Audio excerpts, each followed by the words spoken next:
Hello, this is Hannah Iron with EdTech Times, and today I am speaking with. George Moore. Hi, George. How is it going? Very good, thanks.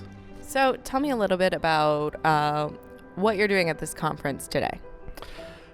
Twofold. I'm speaking on a panel of other large publishers, and looking forward to it. I've done it a few times, and it's interesting to help bridge the gap between small ed tech and big ed tech.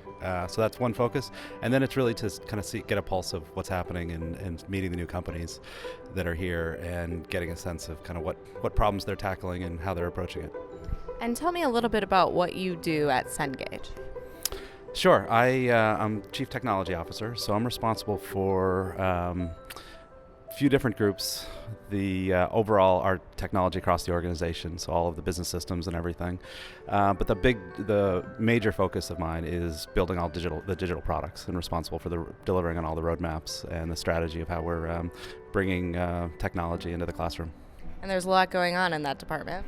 Tremendous. Yeah, it's growing. It's grown tremendously over the 4 years that I've been here, and it's we're seeing in our flagship product, MindTap, 70% year-over-year growth this year from last year, and over a 2-year period, a 2,000% growth. So it's been exploding, and not just is it growing, we're seeing great outcomes, that we're really seeing students having a better experience, more engaged, and getting better grades. So that's fantastic.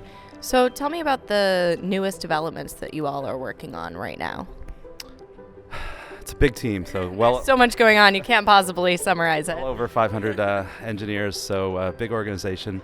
I mean, a lot of the big focuses are on bringing multimedia into the environment. So we're doing lots of videos, lots of what we call media quizzing. So bringing kind of choose your own adventure into scenarios. So students are brought through real life scenarios with actors and other types of videos, and then stopped and asked, what should this person do? So that's everything from economics and psychology, but also all the way down to welding. So showing what happened in this situation, really trying to make a much more engaging experience and bringing context into everything that they're learning. That's really interesting. We're doing the same, obviously, working on multimedia. Right. That's a huge trend right now. What do you think will need to be done in the future? What trends do you think will be coming up in the future that you all will be involved in? I think the biggest trend that's happening for us is so much of our peers technology started as homework and as and really what you do in studying and doing your homework at home. More and more of this is coming into the classroom with simulations and scenarios. So I think more and more we're becoming a component of the class and not an adjunct to the work that they're doing inside a class. So professors are finding ways to use the tools and all the technologies in the classroom with the students, opposed to when they're away from the students. That's really cool. So what do you think are the biggest problems in education today that need to be solved soon, preferably sooner rather than later, but in the next 10 years or so? Yeah, I think, from a macro perspective, that 50% of every student who's attending college today will drop out. So clearly the largest thing we need to do. There was a great study released by the Association of, forget the acronym, but a group of schools led by ASU that showed that the grade the student gets in the first course in their major has a huge impact on their success rate. So if a student gets a B or higher in the first course in their major, they have an 80% chance of graduating. If they get below a B, they only have a 20% chance of graduating. So I think analytics has now started to allow the schools to start to understand some of these trends. And this allows us to realize those one-on-one classes are really important. And how do we increase the success rate of those first experiences for those students, or intervene and help get the student what they need before they get discouraged in their major and decide they're not going to continue. So I think that's the biggest thing we have to get to, is understand, of the 50% that drop out, what's causing it. And I think we're now starting to see some patterns and understand how we can group them together, and that'll allow us to put some kind of more tactical plans together to solve that. Well, it's great to know that someone's working on that. Yeah, no, I think I think analytics has been a hot buzzword at this conference and other conferences for a long time. I think for a while it was a solution looking for a problem. We all had a lot of data, and it's like, well, if big data is going to solve it.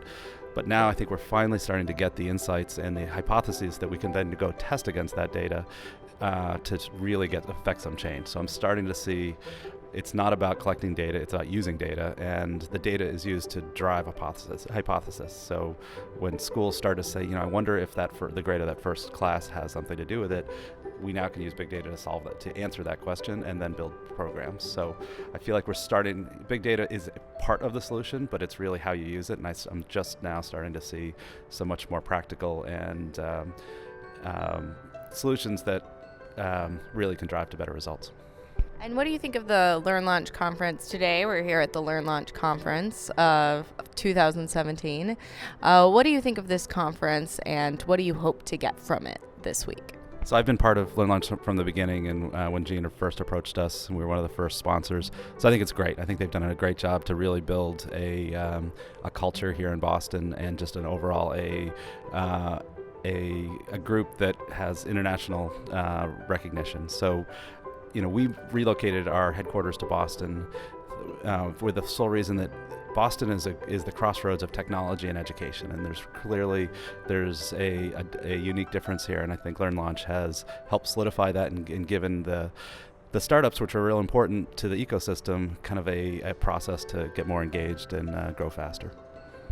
Yeah, that is something that we really needed here, and there is a ton going on here in Boston. There are so many ed tech startups and so many major educational companies here. It's great to have everyone in one place, because even though we all live in the same city, it's not often that we all are in the same place. Absolutely, I agree, and it's great to see the attendance here just double from what it has been before, and we're now in the Heinz Convention Center. So just the fact that it's working, and it's not just the companies, but now the community is really getting involved.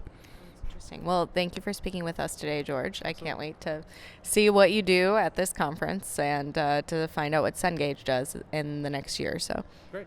Thank you. Nice meeting you. Thank you.